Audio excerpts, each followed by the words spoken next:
Basic condition क्या होती है? किसी भी इंडिविजुअल का रेसिडेंटल स्टेटस पता लगाने के लिए उसको कौन कौन सी बेसिक कंडीशन फुलफिल करनी पड़ती हैं। An individual have to stay for a period of 182 days for more during the previous year. मतलब कि पिछले साल कोई भी पर्सन पिछले साल कम से कम प्रीवियस ईयर में कम से कम 182 डेज स्टे रहा हो इंडिया में। मतलब कि वो पिछले साल इंडिया में उसने 182 डेज रहा हो तो वो क्या रेसिडेंट माना जाएगा इंडिया का।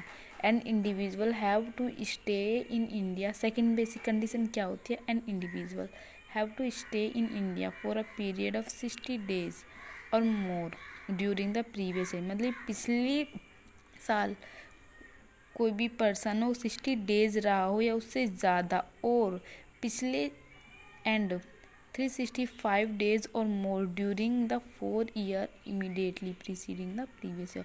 और पिछले 4 सालों में कम से कम वो 365 डेज रहा हो इंडिया में तो वो इंडिया का रेसिडेंट माना जाएगा। और एडिशनल कंडीशन क्या होती है? He must be a non-resident in India in 2 years out of the 10 previous year preceding that year। मतलब कि पिछले 10 सालों में से कम वो 2 साल इंडिया में रहा हो तो वे रेसिडेंट माना जाएगा इंडिया का। सेकेंड एडिशनल कंडीशन क्या कहती है? He must be in India during preceding year for aggregate period 7 days at least in 7 previous year. मतलब कि वो पिछले 7 सालों में से कम 9 डेज रहा हो इंडिया में या उससे ज़्यादा रहा हो तब वो इंडिया का रेसिडेंट माना जाएगा। OR यानी कि ordinary resident. In this it is required to fulfil one of the basic condition and also have satisfy both the additional condition. यानी कोई भी पर्सन 2 एडिशनल कंडीशन और एक बेसिक कंडीशन को फुलफिल कर रहा है तो वो ऑर्डिनरी रेसिडेंट माना जाएगा। 2 एडिशनल कंडीशन और एक बेसिक कंडीशन को फुलफिल करता है तो वो इंडिया का ऑर्डिनरी रेसिडेंट माना जाएगा कोई भी पर्सन।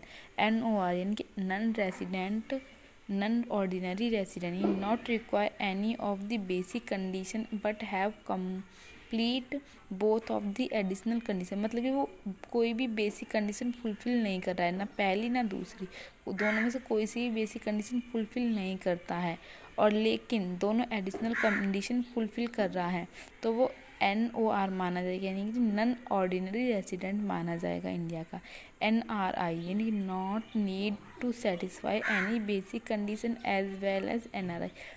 जब कोई पर्सन ना कोई बेसिक कंडीशन फुलफिल करता है ना ही कोई एडिशनल कंडीशन फुलफिल करता है तो वो NRI माना जाएगा यानी कि वो भारतीय ही नहीं माना जाएगा इंडिया का।